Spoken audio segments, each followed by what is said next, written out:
Hello everyone. So we are discussing the solutions of ESE Mains 2021. Prior to that, there is a basic announcement. On subscription of 12-month, additional 3 months is being provided. And those who are preparing for GATE and ESE 23, for them a bilingual batch is being launched on 24th of November. The topic which is starting is strength of material. Now the problem is of BMC. The first part of the problem says, briefly explain the following with the help of the neat sketches. Structure of an exogenous tree, hard shakes and star shakes defects in the timber. So this problem is linked with the timber.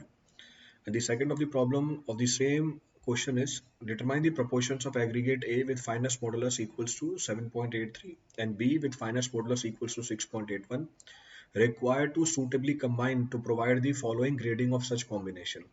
It means the combined grading is given to you. It means you have to first calculate the fineness modulus of the combined aggregate, and then the proportion of A and B aggregates is to be computed.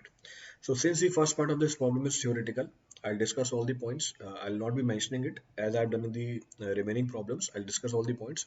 First problem is very simple. You have to discuss the structure of what? You have to discuss the structure of the tree. Exogenous trees. Exogenous trees are those trees which grows in trunk of which grows in the outward direction. There are basically three parts of this structure of the tree: trunk, crown, and roots. When the trunk is cut across the section, its structure can further be observed. It has following two structures: macrostructure and microstructure. Macrostructure which can be seen by the naked eye, microstructure which cannot be seen by the naked eye. So if we talk about the macro structure which can be seen by the naked eye, I'll show you the diagram. This is the diagram of that. From this diagram only all the points can be understood. The first of the component is pith. So the innermost central core of the tree is termed as pith. It almost entirely consists of cellular mass which was used by the tree in its young age. So in the young age, all the transmission of the nutrients and the water from the roots up to the crown and from the crown back to the roots takes place through the pith only. But in today's time, when the section is shown to you, it is completely dead portion and decayed portion also. The second of the component is termed as heartwood. So the inner annual rings which are surrounding the pith is termed as heartwood. Now this was also being used by the tree in its young age for its growth, but in today's time it is dead portion of the tree. It is dead but not decayed. Hence this component of the structure of the tree is not of any use for the tree, but for engineering purpose, since we require strength, we will wish that the timber section should consist of maximum of the hardwood because it is hard. Then sapwood, the outer annual rings which is surrounding the hardwood is sapwood. The present growth of the tree is taking place through this portion only. Its strength is comparatively less. So in today's time, it is of use to the tree. But we'll require comparatively less proportion of the sapwood in our structure because it consists of the sap, moisture, so several defects will be induced in it. Next is cambium layer. A thin layer which is surrounding the sapwood is known as cambium layer. It signifies the future growth of the tree. Means in future this sap will be converted into sapwood. Since the future growth of the tree depends upon this cambium layer, it is being provided by the bark. So protective layer which protects the sap from any deformation or external agencies is termed as bark. It has further two components: inner bark and outer bark.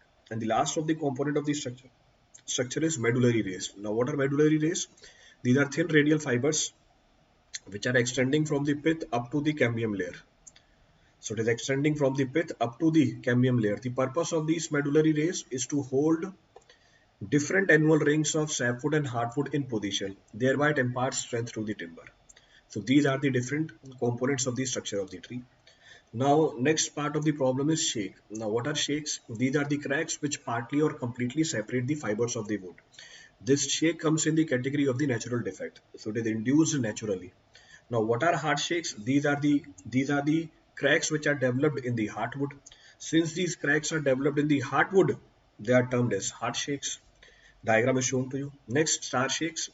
These are the cracks which are developed in the bark of the tree because of external agencies. External agencies like wind, blowing wind, flowing water, temperature, humidity. So they extend inward.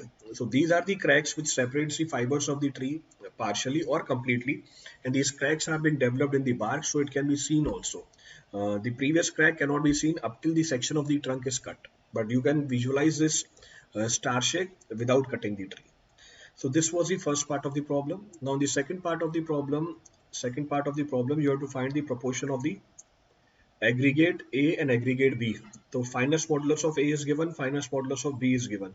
So I'll mark. So solution of B part. So solution of B part. So finest modulus of aggregate A. Finest modulus of aggregate A is given to be finest modulus of aggregate A is given to be 7.83. So 7.83. Finest modulus of aggregate B. So finest modulus of aggregate B is given to be 6.81.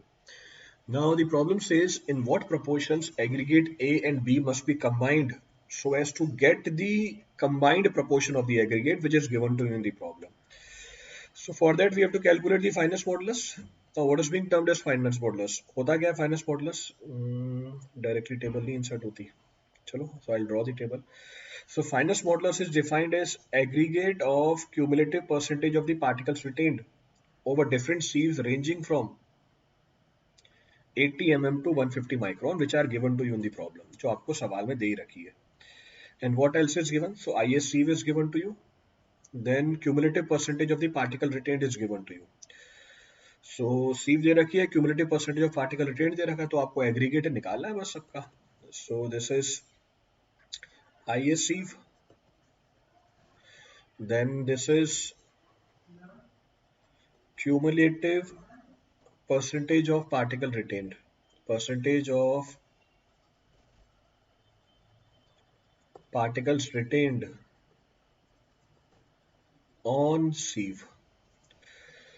तो very कर रहा है 80 mm, then 40 mm, 20 mm, 10 mm, 4.75 mm, this is 2.36 mm, then 1.18 mm,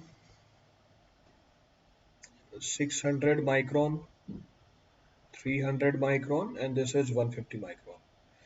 So what are the values given to you? Values क्या given है? 0, 6, 45, 72, 95, then 100. So 0, 6, 45, 72, 95. So 0, 6, 45, 72, 95, then all the values 100. So now you have to calculate the aggregate of this. So aggregate of cumulative percentage of particle retained. I'm solving it here only. So aggregate मतलब summation. So aggregate of cumulative अगले page पे जाते हैं because इसी की file बनेगी आगे. So aggregate means summation.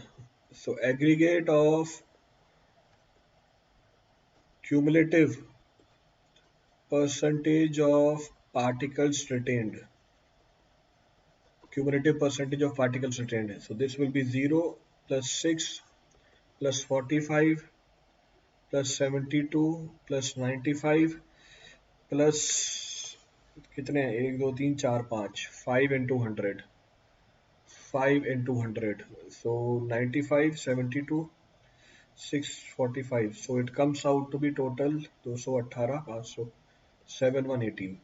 So finest modulus is defined as aggregate of cumulative percentage of the particle retained divided by a constant which is taken to be 100. So it is 7.18. तो पूछा क्या है? So proportion पूछिए. So let fraction of aggregate A be x.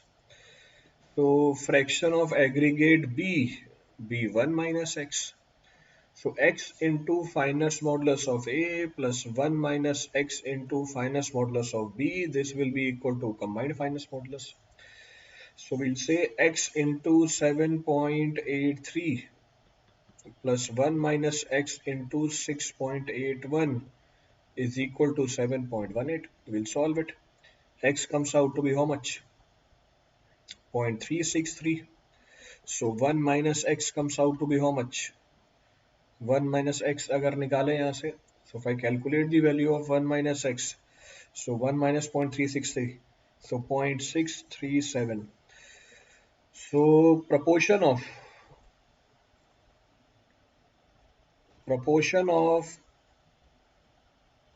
aggregate A to the proportion of aggregate B to the proportion of aggregate B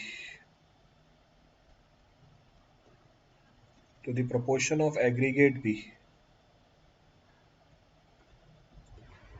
So proportion of aggregate A to the proportion of aggregate B. So this is equal to 0.363 divide by 0.637. So 0.637. So it comes out to be 0.569. This was being asked. ये पूछा गया था आपसे. Thank you everyone.